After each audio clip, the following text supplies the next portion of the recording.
Boss 6 వరకు అసలు elimination అంటే కంప్లీట్ ఎలిమినేషన్ అనమాట. మళ్ళీ రీఎంట్రీ గీయటలు ఏం లేవు. ఇప్పుడు బిగ్ బాస్ 7 నుంచి స్టార్ట్ అయింది ఆ సాంప్రదాయం. అసలు ఎలిమినేట్ అయిన వాళ్ళు కూడా మళ్ళీ రీఎంట్రీ ఇవ్వడము.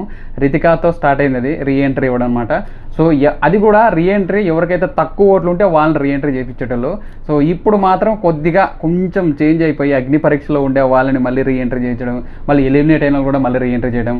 ఆడియన్స్కి ఎవరైతే ఎక్కువగా ఉంటారో, ఎవరు సపోర్ట్ ఆడియన్స్ ఎక్కువ ఉంటారో సో వాళ్ళని మళ్ళీ రీఎంట్రీ చేసే ప్రయత్నం చేస్తున్నారు. ఎందుకంటే ఆడియన్సే మెయిన్ టార్గెట్గా బిగ్ బాస్ ప్లాన్ చేస్తున్నాడు.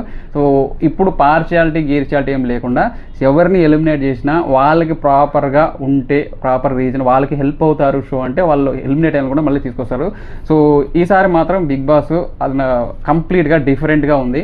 సో ఇప్పుడు అమరు ఈ అంబడి రాంబు కూడా వచ్చి వాళ్ళు ఎంటర్టైన్మెంట్ చేసే ప్రయత్నం చేశారు. బట్ కాకపోతే అంత పసలేదు అనే ఫీల్ అయితే వచ్చింది. అమర్ మరీ రొటీన్ రొట్టెలా